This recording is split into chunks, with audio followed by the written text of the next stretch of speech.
Hello friends, आपका मेरे channel में बहुत स्वागत है। आज हम हृदय चक्र अर्थात यौगिक शब्द जो है अनाहत चक्र, इसके संबंध में विस्तार से चर्चा करेंगे, जो कि मेंटल बॉडी अर्थात मनस शरीर से जुड़ा हुआ है। जब भी हृदय की बात होती है तो सबके जहन में हृदय में एक ही बात आती है, वो है प्रेम।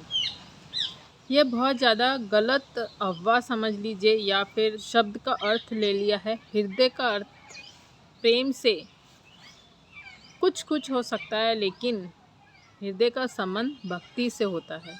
अगर आपका प्रेम किसी दूसरे के प्रति है, यदि आपका प्रेम इस कारण से है कि आपको कुछ पाना है, वह तो शुद्ध वासना हो गई। यदि आपका प्रेम प्रार्थना बन जाता है तो वही भक्ति कहलाता है। तो इन दोनों बातों में बहुत ज़मीन आसमान का अर्थ है। हम प्रेम उसे ही समझते हैं जो बायोलॉजिकल हार्मोन्स के उथल पुथल होने के कारण शारीरिक रूप से हमें महसूस होता है, लेकिन प्रेम बड़ी दुर्लभ घटना है। ऐसा इसका अर्थ बिल्कुल भी नहीं है कि दूसरों से प्रेम होना वहाँ वासना ही छिपी हो, ऐसा भी अर्थ नहीं निकलता। अगर आपका बेशर्त अनकंडीशनल प्रेम है, जहाँ आपको कोई एक्सपेक्टेशन नहीं है, कोई उम्मीद नहीं है, वह भी प्रेम दिव्य कहलाता है। लेकिन ऐसा प्रेम कर पाना या मिल पाना अत्यंत कठिन है। हम सबकी कुछ न कुछ अपेक्षाएं, आकांक्षाएं एक दूसरे से लिप्त है। कहीं ना कहीं हमें कुछ न कुछ पाना है या कुछ न कुछ हमें अपनी महत्वाकांक्षाएं पूरी करनी है, हमारी वासनाएं पूरी करनी है। हम उसी को प्रेम समझ बैठे हैं। बहुत ज़्यादा मिसकंसेप्शन है प्रेम के बारे में, लेकिन असल प्रेम जब प्रार्थना बन जाता है तभी वह अपनी पूर्ण खिली हुई अभिव्यक्ति में होता है। जो भी प्रेम की पहली संभावना है वह पहले और दूसरे शरीर में सीमित है, लेकिन कुछ और गहराई से अगर बात की जाए प्रेम की तो वह चौथे शरीर की संभावना है। हृदय चक्र की अनंत संभावना है, जैसे प्रेम करना, क्षमा, भक्ति अल्टीमेट संभावना है। जब हृदय चक्र अपनी चरम अवस्था में विकसित होता है तो वह भक्ति कहलाता है, लेकिन उसका स्टार्टिंग बिंदु सांसारिक प्रेम से ही शुरू होता है। तो सांसारिक और आध्यात्मिक में दोनों में संभावना है। अगर आप बाहरी किसी वस्तु, मनुष्य, फ्रेंड्स, किसी से भी प्रेम करते हैं तो वह शारीरिक संभावनाएं होती हैं। अगर वही प्रेम आप स्वयं को जानने के लिए करते हैं या फिर आप उसे भक्ति में तब्दील करते हैं, परमात्मा से प्रेम करते हैं, तो वह आध्यात्मिक संभावनाएं निर्मित होती हैं। इसलिए हृदय चक्र की बहुत गहरी संभावना है। यही एक चक्र ऐसा है जहाँ से 3 चक्र नीचे हैं और 3 ही चक्र यहाँ से ऊपर हैं। ये एक ऐसा मिड पॉइंट है जहाँ से आपके सांसारिक से आध्यात्मिक जीवन की तरफ आप मुड़ सकते हैं। जब तक कि आप हृदय चक्र के तल पर नहीं आते, असल में आपकी भक्ति शुरू नहीं होती, असल में आपकी आध्यात्मिकता शुरू नहीं होती। अगर इस पॉइंट पे आकर कहीं रुक गए, अपने आप को सांसारिक चीज़ों में उलझे हुए पाएंगे। तो हृदय चक्र यह हमारे छाती के मध्य में स्थित है। इसका कलर जो होता है हरा होता है। यहीं से विज़न की दुनिया स्टार्ट होती है, ड्रीमिंग की दुनिया स्टार्ट होती है। जितने भी स्वप्न होते हैं वह यही केंद्र की संभावना है। कई दफ़े हम कहते हैं कि ये व्यक्ति बहुत कल्पनाशील है, तो वह संभावना सब चौथे चक्र की है। जितने भी कवि हुए, चित्रकार हुए, नृत्यकार हुए, ये सब चौथे शरीर की संभावनाएं हैं। क्योंकि चौथे शरीर में आकर ही मनुष्य कवि हो जाता है, दीवाने हो जाते हैं, भक्त हो जाते हैं। जितने भी सूफी फ़कीर हुए वो अपने चौथे शरीर को उपलब्ध हैं, क्योंकि असल में भक्ति यहीं से स्टार्ट होती है। एक खोज, परमात्मा की खोज यही चक्र की देन है। कभी कभी आपने सपने में ये देखा होगा कि आप उड़ते हुए पाए गए, कहीं आप उड़ रहे हैं या फिर आप कहीं और लोकेशन में पहुंच गए हैं। जैसे आप कहीं फ़ॉरेन में पहुंच गए हैं या अपनी लोकेशन से कहीं दूसरे स्टेट पे पहुंच गए हैं। तो ये सब संभावनाएं हमारे हृदय चक्र की है। जो आजकल बहुत ज़्यादा टाइम ट्रैवल बहुत फेमस हो रहा है, तो ये टाइम ट्रैवल, विज़न, ये सब संभावनाएं हमारे हृदय चक्र में मौजूद है। पहले वैज्ञानिक भी चौथे शरीर की अस्तित्व को नहीं मानते, अब वैज्ञानिक भी इस बात को मानते हैं, क्योंकि जो भी आकाशीय रिकॉर्ड होते हैं, विचारों को पढ़ने की कला है, किसी दूसरे के विचारों की पढ़ने की कला है, माइंड रीडिंग है, तो ऐसे कई तरह की जो संभावना है वह सब चौथे शरीर की शुरुआत होती है।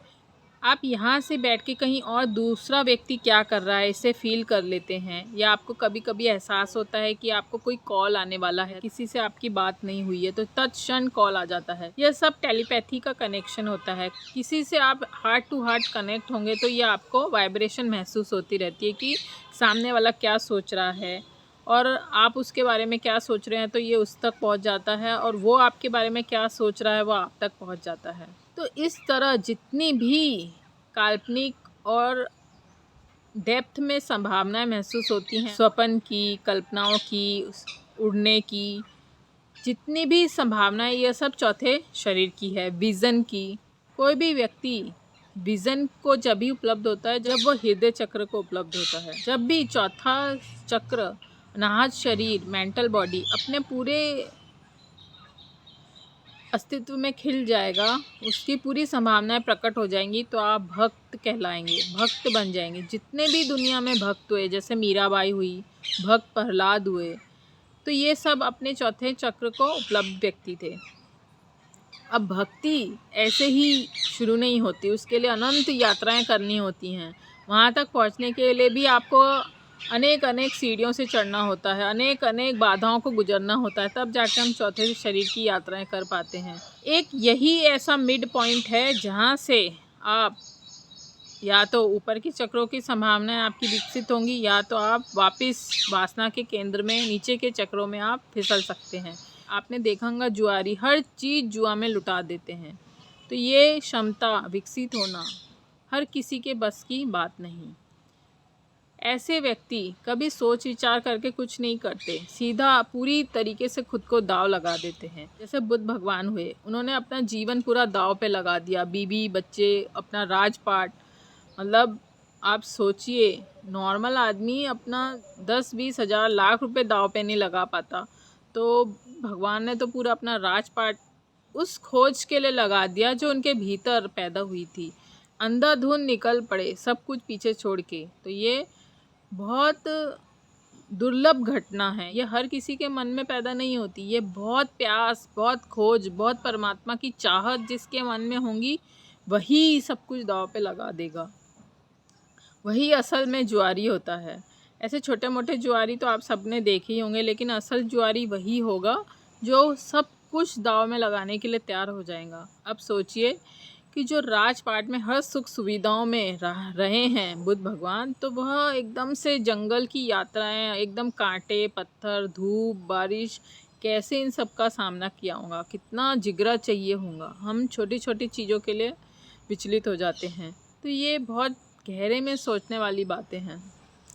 अब तो समय बहुत आधुनिक टेक्निक का समय आ गया है, अब तो हर चीज़ आपको इस मोमेंट में उपलब्ध है। उस वक्त की बात बहुत डिफरेंट थी, लेकिन आज भी हम जो हमारे पास अवेलेबल है उसी में हम खुश नहीं हैं, और के चलते में अपना पूरा जीवन बर्बाद कर देते हैं।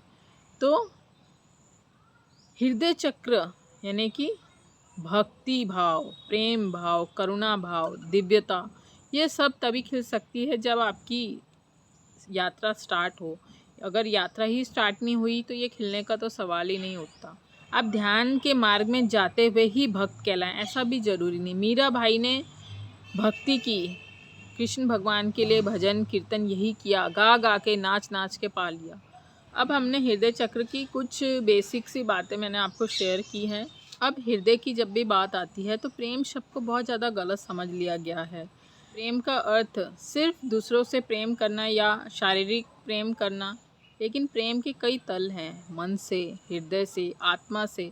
जब आपकी कोई भी किसी से चाह नहीं बचती तब भी आपको प्रेम होता है, तो वह असल में प्रेम कहलाता है, जहाँ कोई वासना नहीं, कोई चाह नहीं, कोई मांग नहीं, सिर्फ देना ही होता है।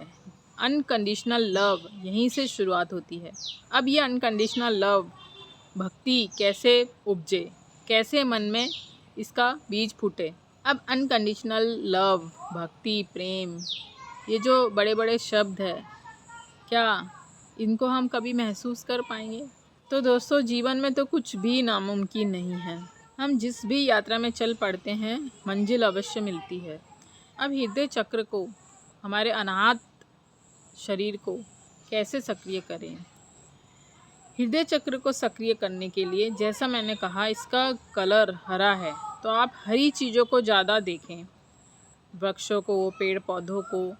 जितना ज़्यादा आप हरियाली या इन पेड़ पौधों के समक्ष रहोगे, उतना ज़्यादा आपका हृदय चक्र सक्रिय हो जाएगा। अब दूसरी बात, हृदय चक्र हमारा वायु तत्व से कनेक्टेड है। वायु तत्व में सिर्फ हवा नहीं है, यह एक ऑक्सीजन, प्राण वायु, हर तरीके से इसमें अलग अलग तरह की वायु उपलब्ध है। इसमें अलग अलग वायु का मिश्रण है। अब इसमें जब भी हमारा जीवन संतुलित चलता है, या वायु प्रधान जो कहा जाता है वो संतुलित रहता है, तो हमारा हृदय चक्र ऑटोमेटिक संतुलित होता है। तो अपनी वायु तत्व को संतुलित करने के लिए आप रोज़ लोम विलोम, भस्त्रिका, कपालभाति ये करना अत्यंत ज़रूरी है, क्योंकि जितनी ज़्यादा अपनी वायु शुद्ध होंगी, जितना ज़्यादा ऑक्सीजन हमारी शरीर में होगा, उतना हमारे वायु तत्व, उतना हमारा हृदय चक्र संतुलित होगा। सुबह उठकर पर्याप्त ऑक्सीजन लेते हैं तो आपके हृदय चक्र ऑटोमेटिक सक्रिय हो जाएगा, आपको कुछ करना ही नहीं होगा। जिन्हें भी गैस बहुत ज़्यादा रहती है, तो आप समझ सकते हैं यहाँ से उसका वायु तत्व असंतुलित है, या उसके शरीर में ऑक्सीजन की मात्रा बहुत कम है। ये तो हो गई दूसरी बात। अब आ गई तीसरी बात। वायु तत्व और हृदय चक्र को संतुलित करने के लिए बहुत अच्छा मंत्र है यम। आप यम मंत्र की निरंतर रूप से चैंटिंग करें, वहाँ की जो भी वाइब्रेशन होंगी वह ऑटोमेटिक शुद्ध हो जाएगी। जैसे ही आपकी ऊर्जाएं शुद्ध होती हैं, एक तो हो गया हम शारीरिक रूप से हम अपना लोम विलोम, कपालभाति ये सब कर रहे हैं, और दूसरा ऑक्सीजन ले रहे हैं, और तीसरा हम मंत्र उच्चारण कर रहे हैं। तो आप ये तीनों चीज़ें करते हैं तो आपका वायु तत्व, हृदय चक्र ऑटोमेटिक स्वस्थ और एनर्जेटिक होगा। अगर आपके जीवन में आनंद की कमी है, बहुत ज़्यादा निराशा है, दुख है, चिंता है, तो अगर आपके जीवन में आपको आनंद फील नहीं होता, आपके हृदय तल पे कुछ संतुष्टि से फील नहीं होती, तो आप समझ लीजिए आपका हृदय चक्र बिल्कुल भी एक्टिवेट नहीं है। आपको उसको एक्टिवेट करना ही पड़ेगा। असल में जीवन में संतुष्टि हृदय चक्र से ही मिलती है। जब तक आप हृदय चक्र को सक्रिय, संतुलित और एक्टिवेट नहीं करते, तब तक आपको इसके डीप गहरे रहस्य पता ही नहीं चलेंगे। असल में आनंद की शुरुआत इसी चक्र से होती है। तो दोस्तों, सोचें, समझें और अमल करें। सिर्फ सुन लेने से आपका कोई फ़ायदा नहीं होगा। कुछ अगर आपने अमल किया और आपको कुछ सीखा, समझा, तो कमेंट करके ज़रूर बताएं। लाइक, शेयर, सब्सक्राइब करना ना भूलें। जल्द मिलेंगे नए वीडियो के साथ, तब तक धन्यवाद।